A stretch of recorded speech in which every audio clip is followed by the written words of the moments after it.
നല്ല അടിപൊളി കുറുകിയ ബീഫ് സ്റ്റൂവും ഇതുപോലെ നല്ല വരട്ടിയെടുത്ത ചിക്കൻ റോസ്റ്റും പൂ പോലത്തെ നല്ല ചൂട് ഇടിയപ്പൊക്കെ ചേർത്ത് ഞാനിന്ന് സെറ്റാക്കിയത് ഒരു ഇടിയപ്പം പൊതിയാണ് കേട്ടോ. ഇതിനു മുന്നേ ഞാനിത് ട്രൈ ചെയ്തിട്ടേ ഇല്ല. ഇന്ന് ഫ്രണ്ട്സിനെ വീട്ടിലേക്ക് വിളിച്ചൊരു ദിവസമായിരുന്നു. അപ്പം ഞാൻ അവർക്ക് സർപ്രൈസ് ആയിട്ട് എന്തെങ്കിലും ഒരു വെറൈറ്റി പിടിക്കാമെന്ന് വിചാരിച്ചു. പിന്നെ എന്താ പൊതിഞ്ഞെടുക്കുന്ന ഭക്ഷണത്തോടുള്ള ക്രേസ് ആണ് എന്നെ ഇതൊക്കെ ചെയ്യിപ്പിക്കുന്നത്. അങ്ങനെ നല്ല ചൂട് ബീഫ് സ്റ്റൂവും നല്ല വരട്ടിയെടുത്ത ചിക്കൻ റോസ്റ്റും ഇതിന്റെ റെസിപ്പി ഞാൻ പിന്നെ എപ്പോഴെങ്കിലും ഷെയർ ചെയ്യാം, ബിക്കോസ് ഇത് ഇസ് ടു ഗുഡ്. കഴിഞ്ഞ തവണ പൊതിച്ചോറ് വീഡിയോ ചെയ്തപ്പോൾ ഇല വാട്ടാനുള്ള സൗകര്യം ഇലക്ട്രിക് സ്റ്റൗവിൽ ഇല്ലെന്ന് പറഞ്ഞപ്പോൾ ഇൻസ്റ്റഗ്രാമത്തിൽ ഒരു ചേട്ടൻ പറഞ്ഞെന്ന വിദ്യയാണിത്. സംഭവം സക്സസ് ആയിരുന്നു.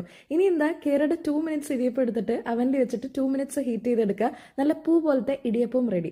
ഇനി ഇതിന്റെ മുകളിലേക്ക് നല്ല ചൂട് ബീഫ് സ്റ്റൂ ഒഴിച്ചു കൊടുക്കുക. ചിക്കൻ റോസ്റ്റും വെച്ചിട്ട് നന്നായിട്ട് പൊതിഞ്ഞങ്ങോട്ട് എടുക്കുക. അങ്ങനെ ഞങ്ങൾ കഴിക്കാൻ ടൈമായപ്പോൾ ഈ പൊതി അങ്ങോട്ട് തുറന്നു. നല്ല അടിപൊളി മണവും ടേസ്റ്റും ആയിരുന്നു കേട്ടോ. This is A must try. കാരണം ആദ്യമായിട്ടാണ് ഇത് ചെയ്തെങ്കിലും ഇറ്റ് വാസ് ടു ടേസ്റ്റി. അങ്ങനെ ഞങ്ങൾ ഞങ്ങളുടെ ഫുഡ് അടിപൊളിയായിട്ട് എൻജോയ് ചെയ്തു. നിങ്ങളും ട്രൈ ചെയ്ത് നോക്കൂ. ബൈ.